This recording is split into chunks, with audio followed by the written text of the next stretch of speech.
Hi, everybody. Welcome in. Thank you so much. In this video, I want to teach you all about getting your first 1,000 subscribers on YouTube. That's really important. That's an important number because that's when you have opportunities on a channel to potentially monetize. You need to have 1,000 subscribers plus 4,000 overall watch hours, which if you get to 1,000 and you do it the right way, that won't be a problem at all. And this is a way that YouTube ensures that we don't just like buy a whole bunch of subscribers to be able to monetize and such.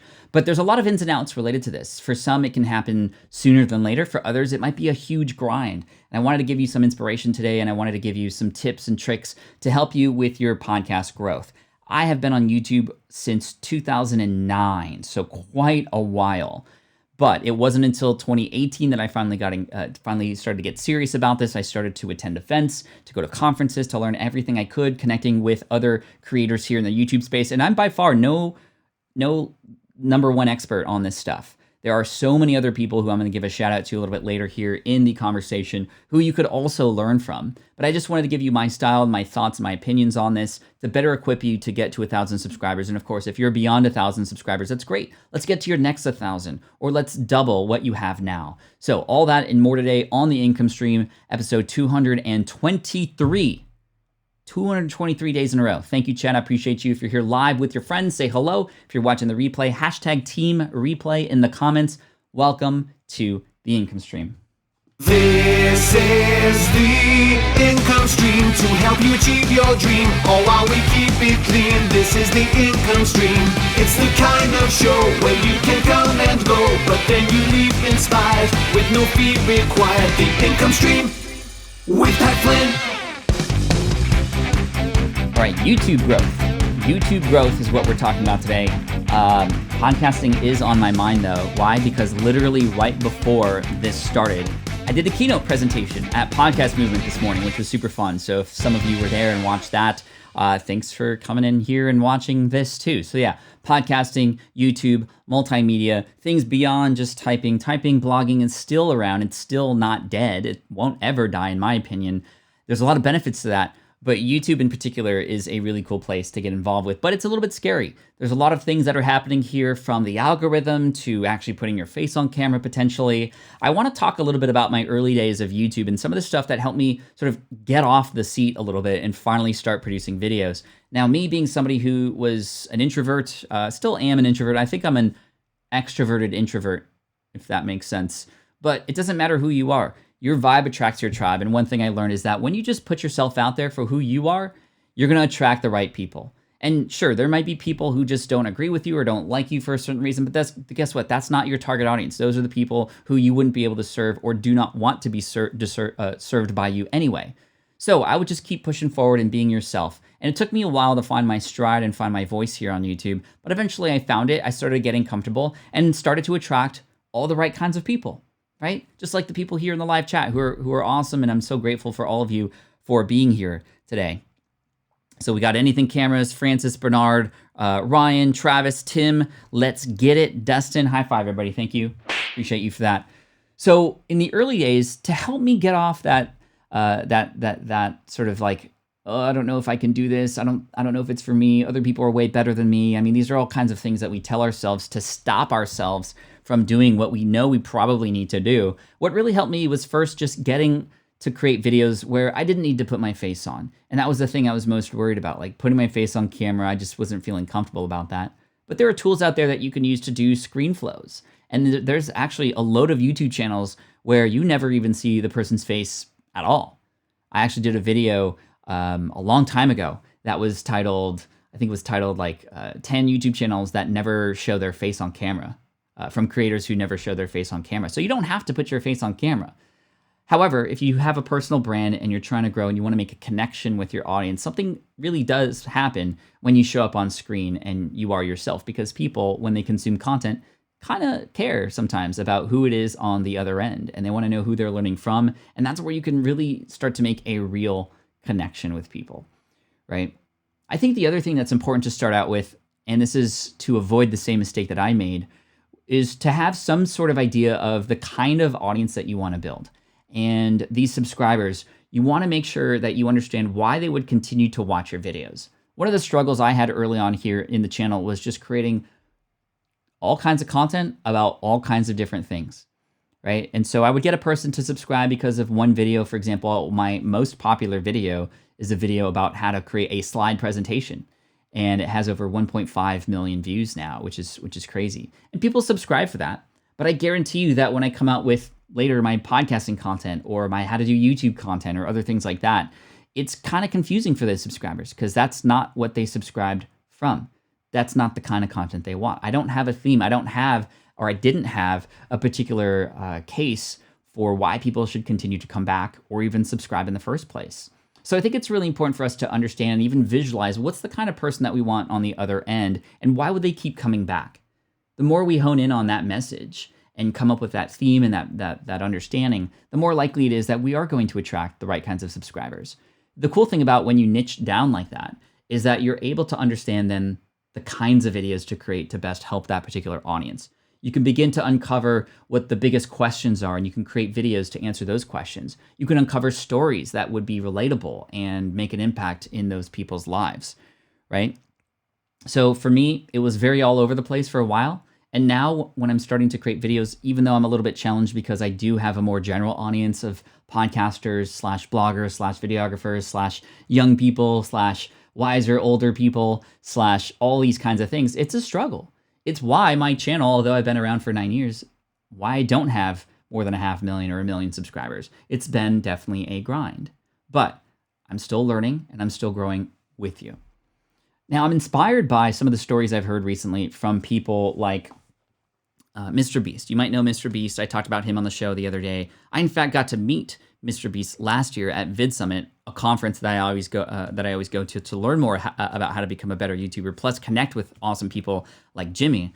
He's a really humble guy. He is just as funny and down to earth as he is in his videos. So I got to meet him, and when he was speaking on stage, I got to know how he started his journey. And he had been YouTubing for years. He had been YouTubing for years before anything started to pick up for him. I even interviewed MKBHD, Marques Brownlee, one of the, if not the top tech reviewer here on YouTube. And I found out something really interesting about him. He said that his first 100 videos were for his first 100 subscribers. That means he got to video 100 when he had about 100 subscribers only. And now recently he just passed 15 million subscribers. So it took some time for him to find his voice, but also for his audience to find him. Both Jimmy and Marques are two great examples of people who were doing it because they just absolutely loved doing what they were doing.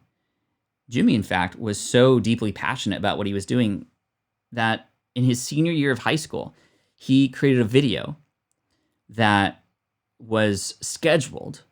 He popped it onto YouTube and he scheduled it for 5 years later. And that 5 years later just happened last week. And this video published on his channel. And it was Jimmy speaking to older Jimmy, hoping that he would have at least 1 million subscribers. And by the time this video came out, he had 40 million subscribers. And that was really cool. That thing in his head that he said to himself when he was in high school, that he was going to commit to this, that he was going to do it because he just absolutely loved it, but he was going to learn everything he could about how to make it work. And he's just honed in on his craft and continued to discover new ways to get found in the algorithm and to create content that people want to watch for as long as possible. If you watch any Mr. Beast video or any video that Marques comes out with, if you're interested in those kinds of things, you're going to stick around to the end. And that's doing them a huge favor. And that's something that I learned is the importance of what YouTube actually wants and why they would push a video out. So let's talk about that for a little bit. This idea of a video, it's a thing. But within this thing, we need to understand how to build it in a way that will support YouTube and their goals, because we are playing in somebody else's sandbox. I mean, I'm just being honest here. We are right here, and this is not our platform. This is anything that YouTube wants to serve us, right? And they can make changes, and we have to sort of abide by these rules and do what they're doing. And so, if you can't beat them, join them. And when I say that, I don't mean anything bad. I just mean we have to give YouTube what it wants. And what it wants is people to watch a video and to continue to watch a video, to stay watching as long as possible. If your videos are created in a way that don't get people excited enough to stay around and watch for longer, and people drop off, guess what? YouTube obviously keeps track of all these things. I didn't even consider these kinds of algorithmic importances, triggers, if you will, until 2018. And when I finally learned this stuff, it clicked. Create videos that people want to watch. And this could be done in a number of different ways. Number one, if you answer a question that people have, I mean, YouTube is probably the biggest search database in the world other than Google. And guess what? YouTube is owned by Google. And I come to YouTube all the time to look for how to do things. And if I can get my problem solved, awesome. I'm going to continue to watch that video all the way through. And then if it's a person who I really enjoy and I think I can get more information from and get inspired by, I'm going to hit subscribe. And I'm going to keep coming back for more. It kind of depends on what I'm interested in at the time. And right now, my interest on YouTube, I mean, tell me, chat, for you who are here live, what kinds of videos are you looking up right now recently? What kinds of videos are you subscribing to? I'm subscribing to 3 different, essentially, niches and industries. And of course, what happens when I subscribe and watch to one of these videos? I get served all the other videos too. Not just from that specific creator, but even from within that niche. Because YouTube helps us want to stay on. It's almost a little bit scary. If you've seen Social Dilemma, I mean, you kind of know what's under the hood sometimes. For me, the 3 industries that I'm really following right now is the machine being fed, exactly. For me, I am consuming a ton of gardening videos. I watched one gardening video from a man named Kevin Espiritu from Epic Gardening, and I watched it all the way through. I watched a second video of his, and then boom, his content just started showing up in my feed, and now I'm obsessed. And it's been very helpful, in fact, because I've since built a raised bed garden in the backyard. The kids have been getting involved. We've been eating our vegetables. In fact, some of our tomatoes are ripe and ready to harvest now. It's been so incredibly amazing, and I'm so grateful for YouTube for helping support this part of my life in the time of the pandemic, and to be able to help the kids and encourage them to eat the vegetables that they grew, which are the freshest things you could ever get, right? The second thing that I've been watching a lot about are videos about Tesla stock. So I'm very much involved in watching the entire sort of community here of Tesla creators, specifically about the stock. And then thirdly, recently, it's Pokemon cards. And man, it's just kind of insane what has been happening in that space. A lot of the cards that I invested in last year have 10x'd their price, which is kind of insane right now. And I've just gotten really interested in the collection and in the art of it, which is pretty amazing. So I will say the algorithm doesn't always work in my favor. I watched a really cute video the other day about a person who is training their spider. And I have arachnophobia, just so you know. But this was like a really cute jumping spider, like one of those really cute ones with the large eyes, and they're really fuzzy, and they just look like little stuffed animals. Well, anyway, I shouldn't have watched that video, because then I got served all these like crazy spider videos, and I had to delete that other video from my watch history to kind of help out, because now, even now, I still get a spider video here and there. I mean, yeah, that's how YouTube works. So when you consider that from the creator's perspective, you need to do what a lot of the chat is saying here, which is, hey, we need to feed the machine. You feed the machine, right? So think about that when you're creating videos. Am I just creating a video because it's just, okay, well, I think I just want to make this video? I mean, you should create a video if you want to do that. But does it either A, answer people's questions, B, get people excited to want to watch all the way through, and C, can they follow up with something else? And again, if you're starting out, you're not going to have anything else yet to follow up with. But when you create binge-worthy content, you will win. Now, I will say it's going to be a slow start for many of us. When we start our YouTube channels, and I'm thinking about experimenting with a new YouTube channel in 2021, because I want to see how bold I can get with it and how quickly I can potentially grow it. But I know that that's probably not going to happen. But I want to build for that, meaning I need to create videos that really speak to people, that get people to want to share it, that get people to want to watch all the way through. And I have an idea of what this website, or excuse me, this YouTube channel is going to be. And I'm going to live sort of launch it. I'm going to live experiment with it and see what might happen. And we can kind of go through that experiment together. So I'm going to be right in the beginning stages with you too. I'm going to try to see what I can do to get more viewers and also reach more people. But most of all, keep people watching.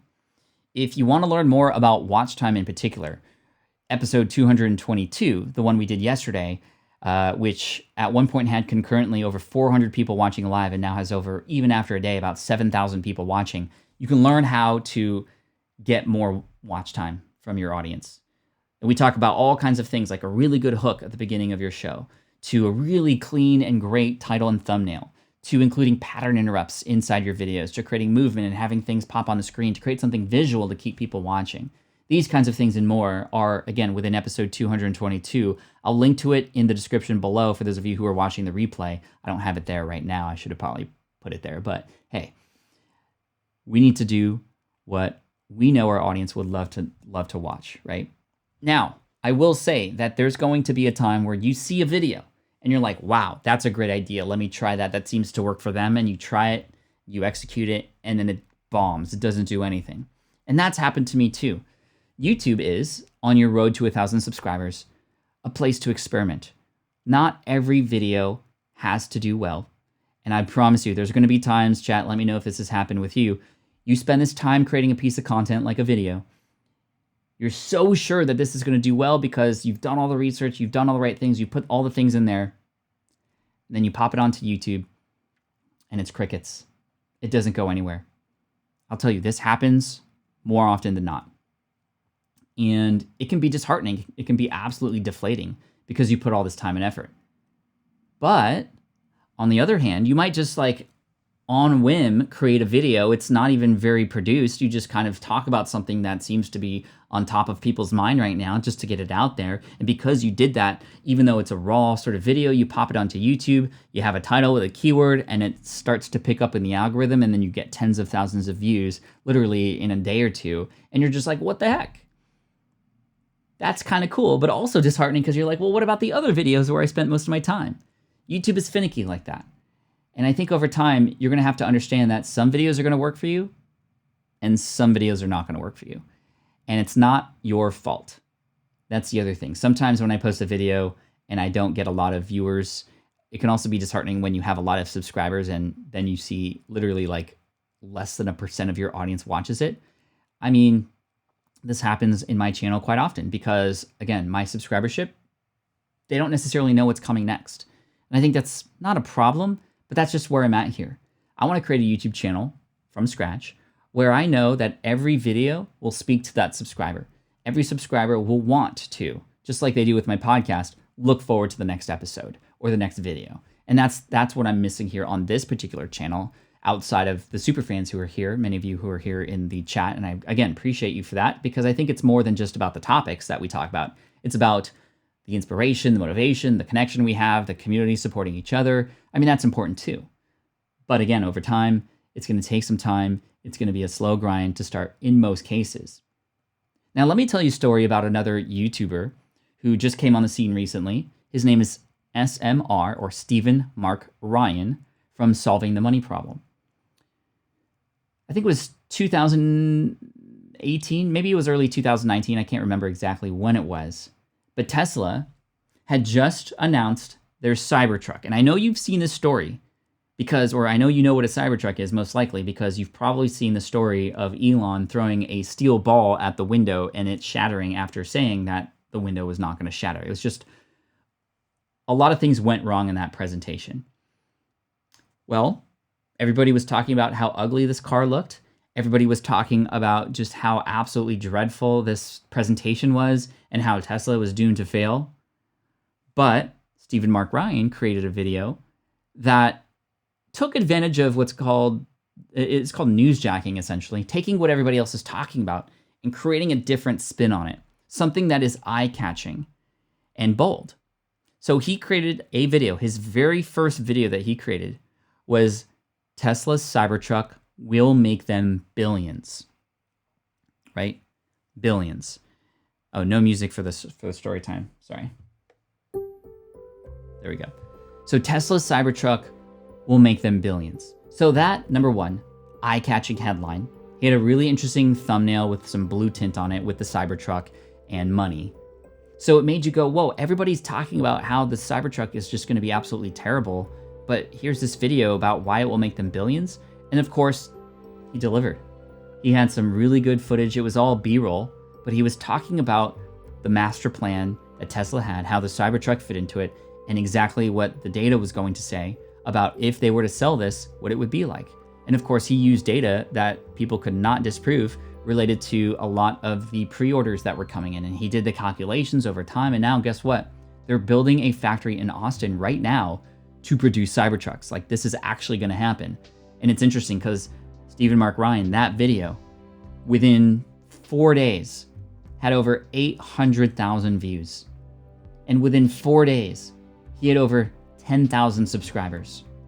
Now, I don't want to tell this story to go, hey, like, look at these people who are doing it right, and even on the first video, they're getting 10,000 subscribers. No, that's why I told you the story about Mr. Beast and MKBHD first, who created their first 100 videos for their first 100 subscribers. But all I'm saying is it might just take that one video to make it happen for you, which is why we need to keep creating consistently. And when you can really understand what people are thinking and create something that makes people go, oh, what? Let me see what you have to say about that.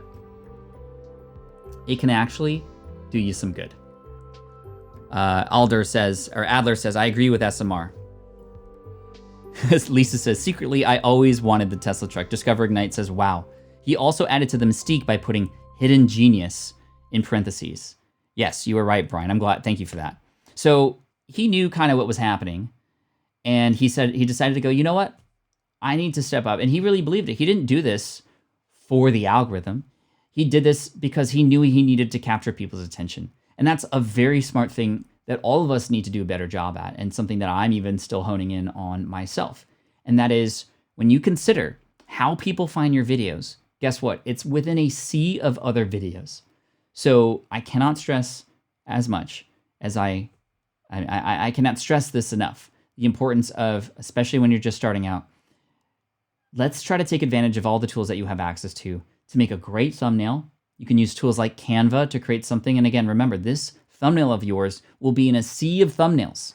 So look up other videos that are related to the same topic and see what thumbnails are there. Check it out on your phone so you could scroll through and just kind of consider what captures your attention or what might capture the attention of others.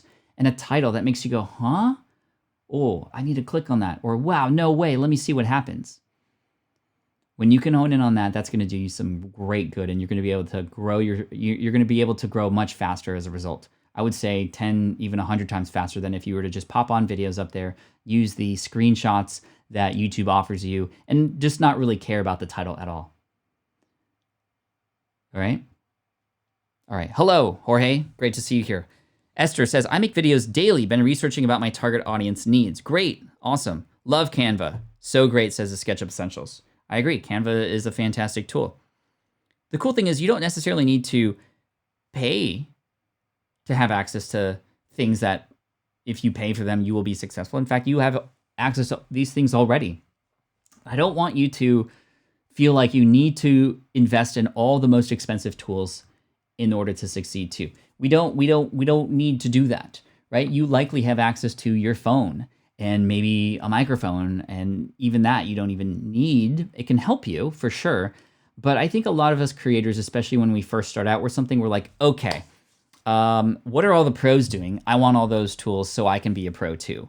And I think that's the sort of interesting conundrum with tools and things. You know, I'm flabbergasted about how much I've spent on stuff that I never use anymore. And I'm flabbergasted about how much I see people who are at the beginning days of their journey spend money on the highest end cameras, the highest end lenses, without yet focusing on who their audience is and why they might want to watch your videos. If you then start with your audience first and you get to understand like who these people are, you can then maybe invest in something knowing that you're likely going to get a return on it in one day, right? Not one day, or one day you will get a return on it.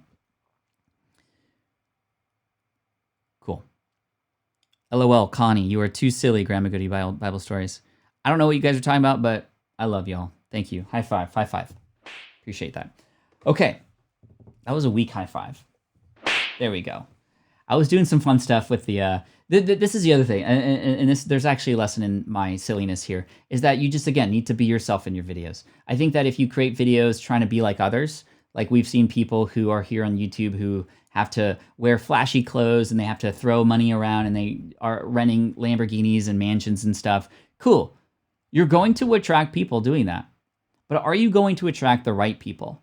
I think a big lesson for us creators in the first 1,000 subscribers is your vibe attracts your tribe. And the fact that, yes, there are people with millions of subscribers out there, but your subscribership is a byproduct of how you show up and who you show up for. And if you are fully yourself, your vibe, again, will attract that tribe. It's going to be a grind. I heard recently from some people in the Pokemon card space who have been doing Pokemon cards and opening packs on their YouTube channel for years. And guess what? Their time is now. Now their channels are exploding by 10x, 20x, 30x because of some stuff that has happened in the industry. And we've reached that tipping point, and all these channels are getting more views now and are getting a lot of love. And I'm trying really hard not to create my own Pokemon trading card channel.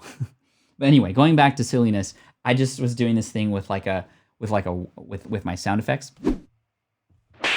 right? And I was like, if I ever get a troll in here, I'm gonna totally do this thing where I go like this.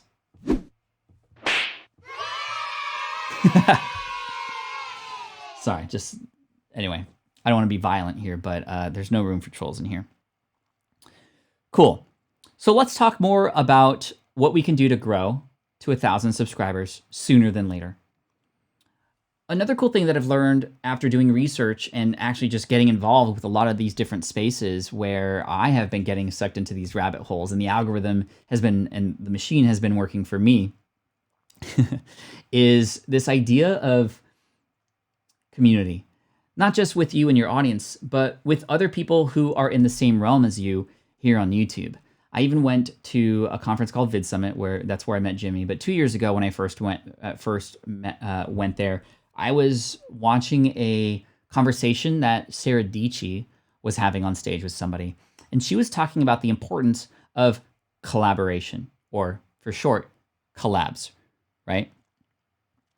LOL, we have blue wrenches now too. It'll be fun. Gonna give him a spanking, right, Gabriella? No suit for you. I think the timing is a little off sometimes, but no, I'm just kidding. So anyway, Sarah Dietschy rhymes with peachy. Very smart of her to say that all the time, though. In every episode of her podcast and every YouTube video, she says, hey, Sarah Dietschy rhymes with peachy. It's like, because it's hard to pronounce the name unless you know, and she's just made that a part of her shtick, and I love that. Anyway, Sarah was talking about the importance of collaboration. She was talking about how purposefully, and in fact on her calendar throughout the year, she would have moments when she and other people in the same space as her would collaborate with each other. Sarah being on this person's channel, at the same time this person on their channel, while these people are on these people's channels, and then they kind of create this little network effect, this web, and they could rise together. And I've seen this happen in the blogosphere, we're seeing this happen in the podcasting space, and it can absolutely happen and should happen on YouTube as well. Because guess what? Here on YouTube now, you have even more working in your favor. The more that you can connect with other creators in the same space as you, the more that they link to you and you link to them, and you @tag each other in the descriptions, and you show up, and even just by being there and saying the names, like, of course, Google's machine knows these things, that will help all boats rise in this tide. All tides rise with boats. A rising tide, boat rising thing. There's a quote there, but I don't remember what it is. What's up, Discover Ignite and Navachu? Good to see you here. Thank you so much. Are you guys? Wait, what? Grandma Goody says, I don't see Pat Flynn as Pikachu, but more like Mewtwo. Like Mew Pikachu. Are we talking about Pokemon right now? Which Pokemon I would be? I would say I'm more of a Squirtle. All right, anyway. So on your road to 1,000 subs, if you can find another creator who can collaborate with you, all the better. Because people don't just subscribe to one channel and one channel only. They subscribe to multiple channels. Channels that inspire them, that fit their life, that they're interested in, that they can't wait for. And of course, people are consuming more YouTube than ever these days. So let's take advantage of this. So find other creators in your space, reach out to them, get to know them, get involved in some way, shape, or form, see how you might be able to serve them first, and maybe even mention them on your show and talk about them, and use that opportunity to then reach out to them and perhaps build a relationship. And yes, ideally, we would love to get featured on the biggest channels in our space. I mean, that can happen. I've seen that happen before. It's just an amazing shout out, and you can get a ton of love from that. But that doesn't always happen. And in many cases, those top creators in a space are so busy, and they also even have other people who are the decision makers in their business. And so those collaborations can be tough. I think that it would behoove you to look at other creators who are maybe around the same level as you, and you can grow together, because boats rise and stuff with tides and whatnot. All right. What's up, Sherry? Because a rising tide lifts all boats. Yes. And no, we don't want to sink them. We want them to rise even more. Right. Thank you for letting me know what the actual quote was. Appreciate that. The Neely present Grandma Wealth Wisdom. Yoholo. Yeah, I'm going to create something awesome. Fantastic. Well, let's keep going here. We're about halfway through, and I'm going to go for about another 15 minutes, and then we'll spend 15 minutes to answer any questions that you might have. But I think, again, to hone in on this, collaboration is key. And I would try to, even like once a month, see how you might be able to do a collaboration. I mean, I remember watching Epic Gardening, right? So Epic Gardening is a channel that I've been watching lately about gardening. And I started getting fed all these other gardening channels. And then I started to notice that there was, in fact, a person from Australia who has a gardening channel who showed up on Kevin's channel. And then I went to Kevin to watch that video with both of them. And then the next video that I was seeing, like the up next video on YouTube, was a cross collaboration when Kevin was on that guy's channel, the guy from Australia.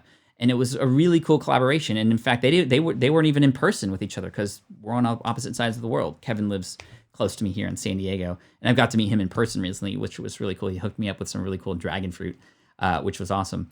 But their collaboration was simply just a kind of virtual video where Kevin would say, hey, and we're going to go back and forth with tips to help you with your garden. So here's tip number 1. Tip number 2, take it away. And then his full screen video is there. And then tip number 3 from Kevin, tip number 4 from the other. And it kind of just went back and forth. You don't have to be in person to collaborate, right? Which I thought was really cool. So these roundup posts can do a great job, and plus people might share them. Of course, on YouTube specifically, you have the benefit of the algorithm working in your favor. There's some really cool things that can happen in that regard too. I've seen the same thing in the Pokemon space. Again, I've been watching a lot of Pokemon card channels lately, and I like there's one guy named Leonhardt who's like the craziest one, but he's the coolest one. He just like unpacks these, and every time he gets like a rare card, he goes like, "We did it!" And man, if you want to watch somebody who knows how to build an audience, it's that guy, Leonhardt, H-A-R-T, Leonhart. He calls his audience the Heart Squad. So he's building a community. He always thanks the community. And when he pulls a rare card, you know what he says? We did it. Like, we did it. Like, you're in there in the room with him. I just think it's really clever. He's nailed his brand and his style. He was actually a former lawyer that quit his job to collect little pieces of cardboard with cartoon characters on them. And he just passed 1 million subscribers, which is kind of crazy, right? So anyway, I was on his channel once, and I saw the algorithm fed me a video where he was at a Pokemon convention, and in his hotel room, he brought in 3 other creators to open packs together, and they had a pack battle, like where they open packs and to see who would get the biggest rare or something. It's kind of silly when you think about it, but you know what? Each of those creators came together and have benefited as a result of coming together and cross-promoting each other on each other's channels. You cannot do this alone. You cannot do this alone. It's going to be a long grind if you do. But you could speed up that process to 1,000 subs and get there much faster if you collaborate. So again, collaboration is key. Collaboration is key. I think another important thing to help yourself is to understand that within the space that you're in, how do you want people to talk about the way you do it, right? This is, in fact, your superpower. What is the unique selling proposition of you and the thing that you have to offer?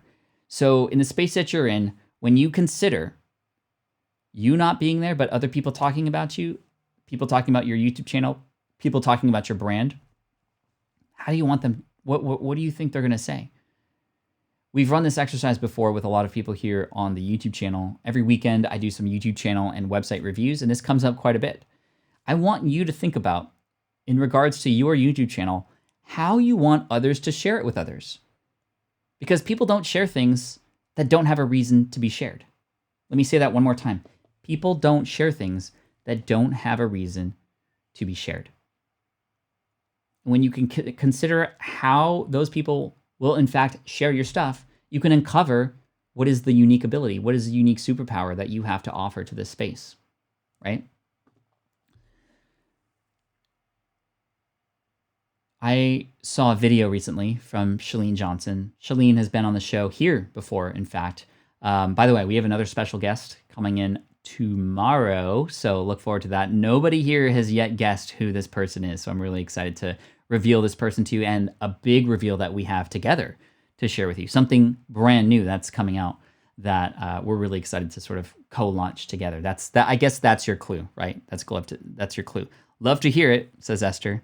That's one of my favorite sayings. You love to hear it, right? You love to hear it. Cool. So this video from Chalene was talking about considering why people share in the first place. Like, why do we share things? And again, we don't share things that aren't worth sharing, but why do we share? Like, what's the what's going on in our brains when we share something, right? So we share something when there's a number of reasons. So let me go over reason number one, why we share something. And again, this is on your road to 1,000 subscribers here on YouTube, and to consider how you might create shareable content, right? Number one, we share things that represent us, who we are. So if you can create a piece of content, a person will share it with others because it's almost like representation of them in the way that they feel. Like, hey, this is totally me, and this is sort of an extension of who I am. You're almost doing your audience a service by creating something that they could share that represents them. And so the more that you can tune in to who your audience is, to the language that they can respond to certain emotions that they want to express or have or be vulnerable with you with, when you can make that connection with your audience and they feel like you're like them and they're like you, they're going to be more likely to share it. That's a big reason why people share, because it represents them and who they are. So if you don't yet know who your audience is, George is guessing Chris Ducker. Nope, not Chris Ducker, not Caleb, not Mark Cuban. Leonhardt is not the guy. Nope, not Roberto. I am opening a loop. I'm creating an open loop. How can you miss tomorrow? Cute puppies? Yeah, totally. Cute puppies always get shared because that just makes us feel good, right? That's the second reason, actually. Thank you, Francis, for that. We like to share content that we know can help other people feel really good, right? Because we are, in fact, by sharing, we are very selfish. And I want you to think about that. By sharing something, we are selfish. How? Because a lot of times when we share, we want to share with the recognition or the fact that we were the ones to share it. When we can have a person feel better about themselves because of something we share, that makes us feel good too, right? So creating content that can equip your subscriber to share something valuable to somebody else can be really cool. And I'm thinking about the YouTube channel Dude Perfect. Have you ever heard of Dude Perfect?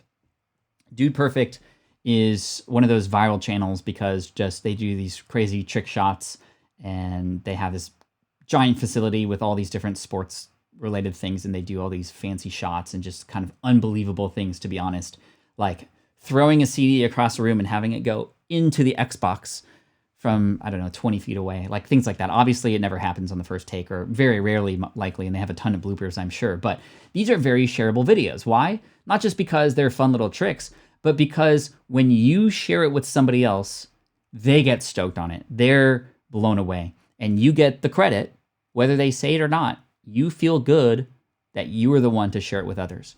That's, in fact, I know personally that's why I share a lot of things that I share. Hey guys, you got to check this out. And then you feel proud about the fact that you were the one that shared it, right? You think it's epic gardening? Nope, not epic gardening. OMG, when did Pat get a beard? Teresa, February, and I haven't shaved it since. I've trimmed it. I know it looks a little weird, but thank you for the comment. I hope it doesn't scare you away. Apollo Ono.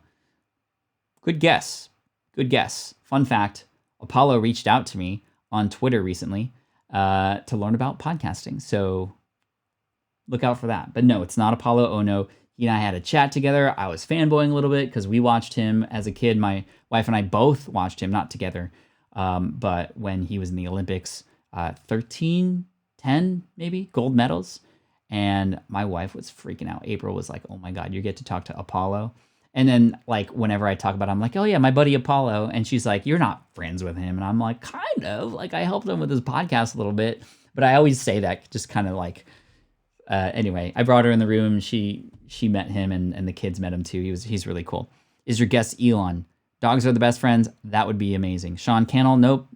Harris Heller, nope. You guys are, I love that you guys are guessing though. Love the beard. Thank you so much. Appreciate you for that. Bruh. That would be sick if it was Elon. Dude, Justin, if it was Elon, that would be sick. That's a goal for sure. That's a goal. Love watching Dude Perfect with the kids, right? So fun, right, Travis? Anyway, creating content that people want to share.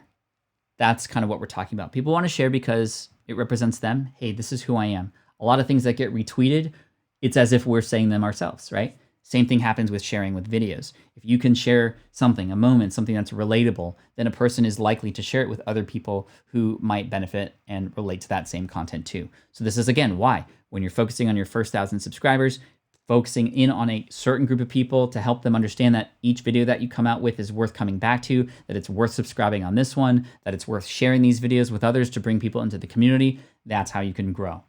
Another way to grow is to create content that actually is worthy of sharing and makes people feel good to share that content because they are representing, essentially, they're able to almost take credit for finding something that's new and valuable and worth a person's time. And so you can equip people in that way. Those, of course, both can overlap, but I just wanted to give you that sentiment a little bit first before we move on.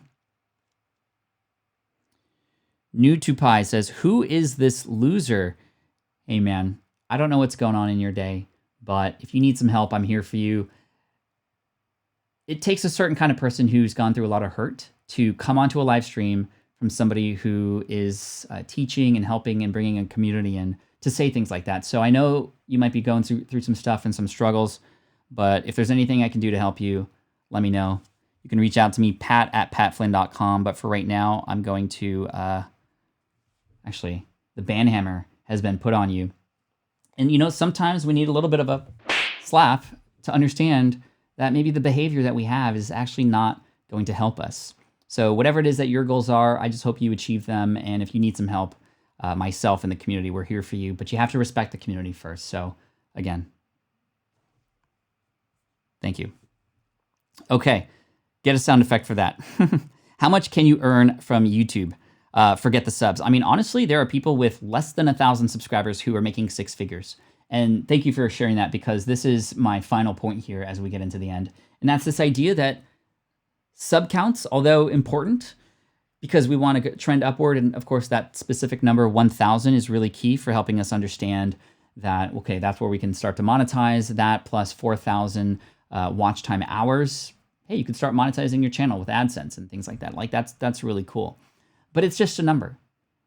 And it's not like we can't help people until we get to 1,000, right? Imagine in real life, you have the ability to serve an audience, to recommend a product that might help them, to create something, a program, if you will, that will help people understand that they can be served and be helped.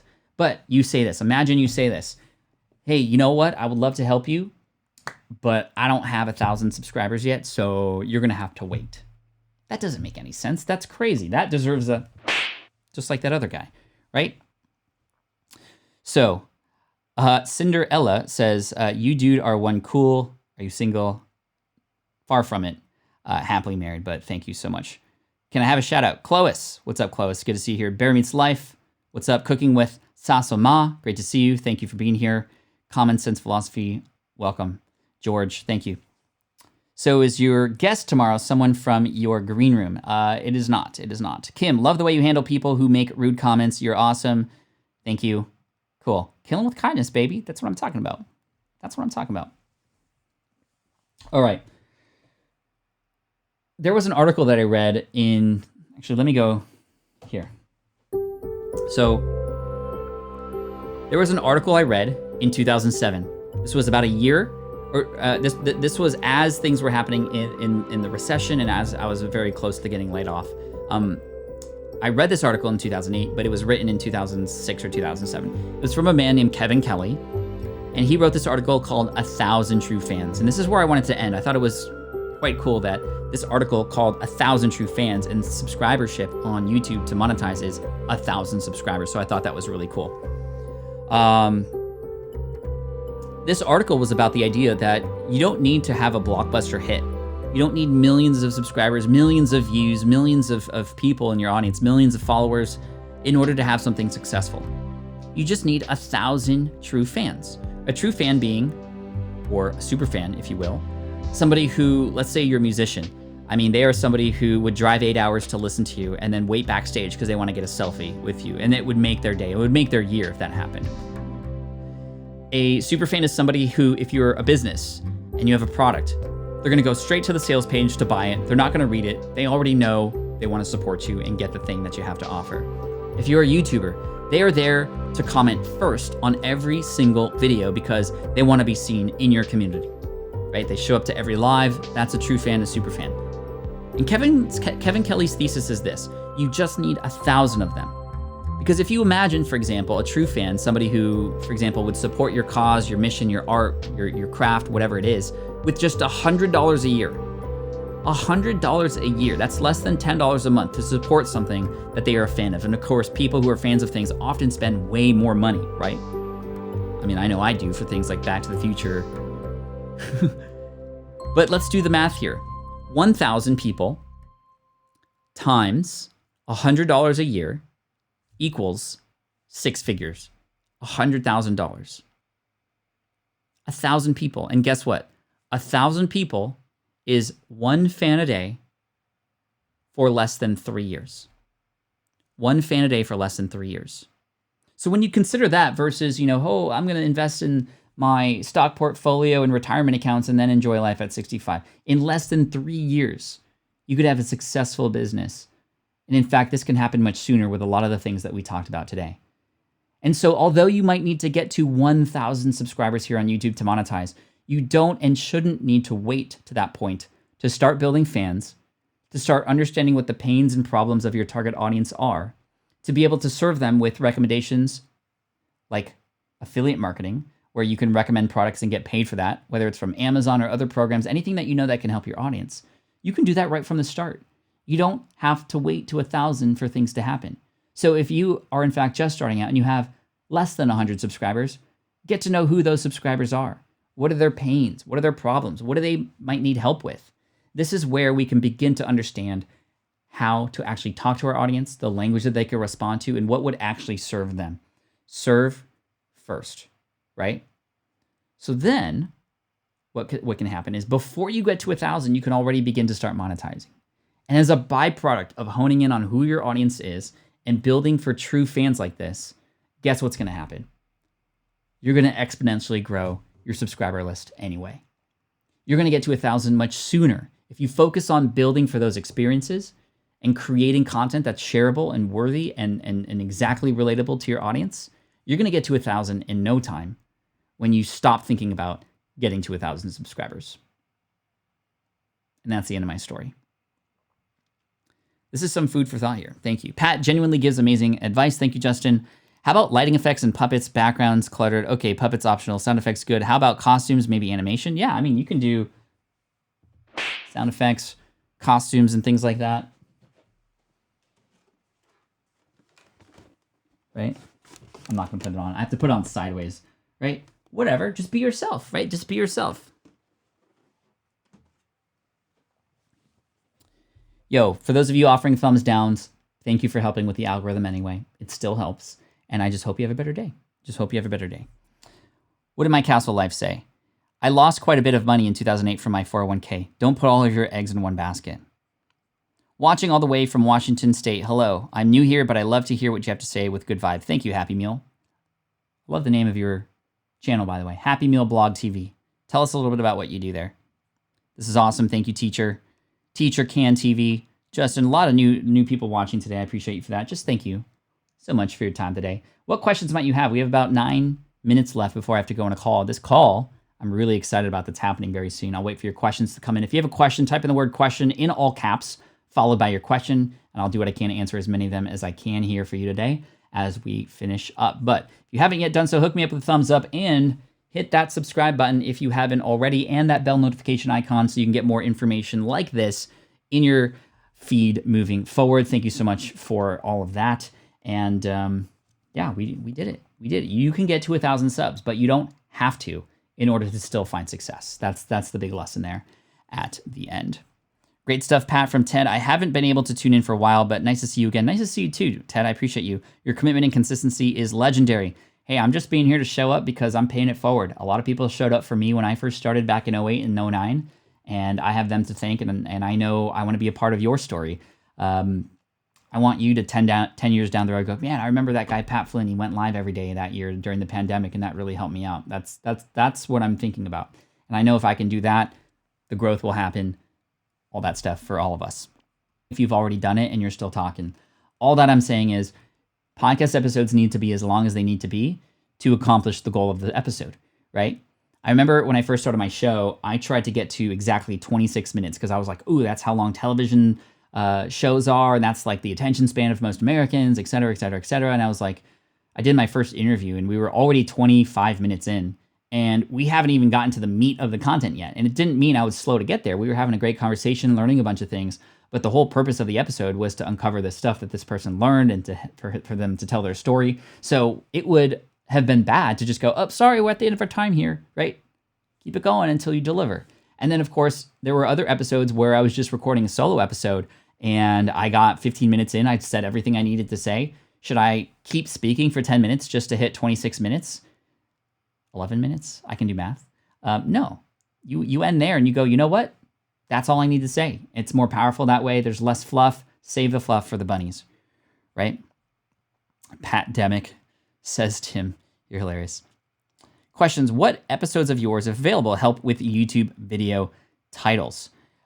We talked a little bit about video titles yesterday, in fact, a little bit in regards to watch time. But if you look up Pat Flynn YouTube tips, you'll probably find some videos specifically here from the income stream. And even on my podcast, we have a lot of podcasters like Roberto Blake and Sean Cannell come on the podcast to talk about stuff. Honestly, there's probably, I would look up Roberto Blake in thumbnails. He has a lot better content, and he's a master at that, and he probably has much better content than I do related to that. I love that I can pop in and gain so many nuggets of wisdom within a limited amount of time. You're the best, Pat. Super helpful. Thank you so much for being here. You're super helpful for saying that. Thank you so much. Natural Living with Zanana. Sorry about that. Thanks for being here. Dawn, question. What was the channel you recommended? Blake. Oh, about great thumbnails. Hey, there we go. Roberto Blake. Pat shows are always epic. Thanks, Charles. Appreciate you. Let's see. Cool. Bear Meets Life, talking to Lex. Just send it. Doesn't need to be perfect. Yeah, here's the approach you want to take, especially when you're starting out. Ready, fire, aim.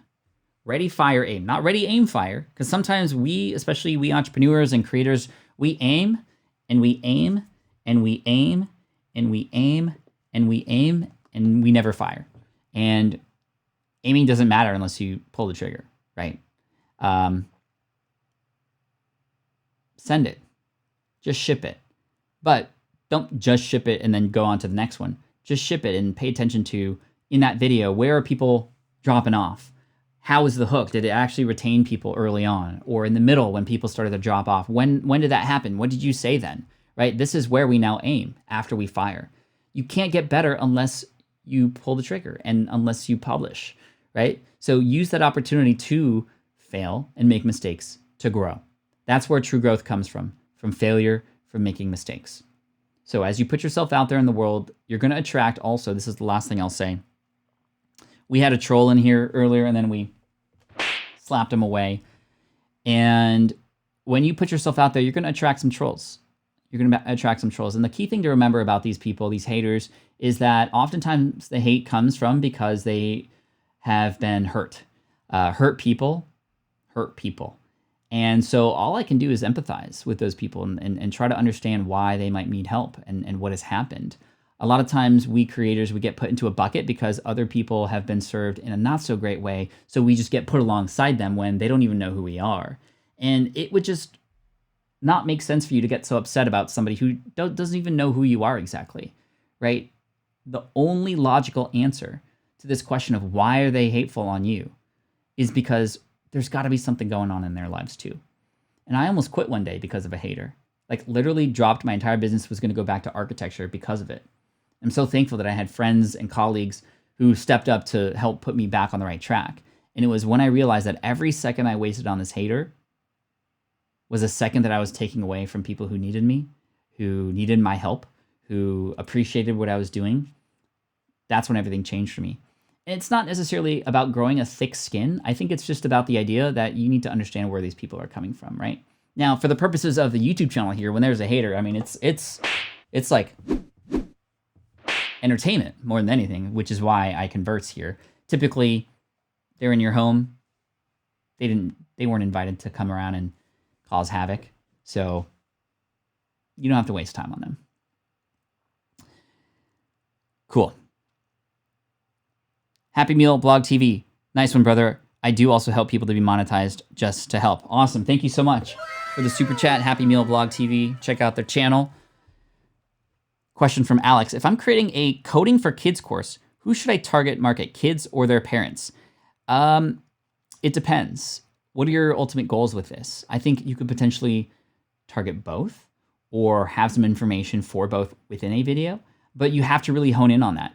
If you don't, then your kids who subscribe, they're going to get videos from for the parents, and it's just not going to be worth their time. If you do it for the parents, but then come out with videos for the kids, then it's not going to be worth their time either. I would choose one for sure. So it really depends on your goals and who you would rather speak to. But also, I think you have to think about monetization opportunities as well. And for kid channels specifically, I mean, we have Grandma Goodin here who has experienced this with this as well. 4-kid channels are tough. 4-kid channels are tough. And when you can speak to the parent, you speak to the decision maker. But at the same time, we know that kids, once they're in, I mean, they binge watch things like crazy.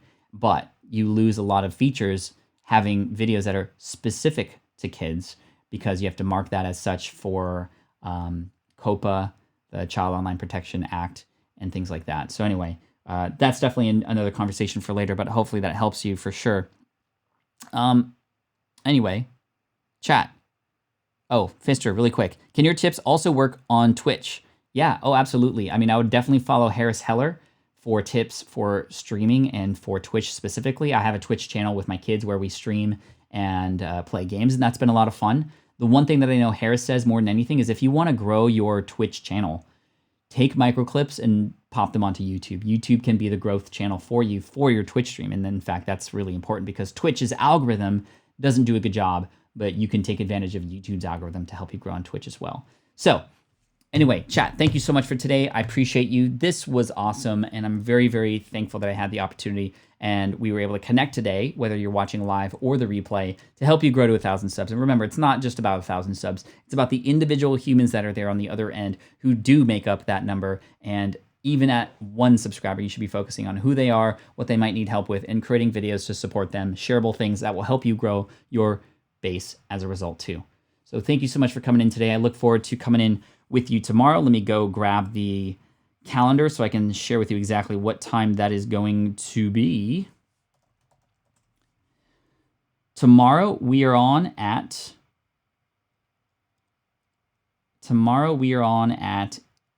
let's see here. Hold on one second. I have to just verify something. We are on Wednesday, 10/28 at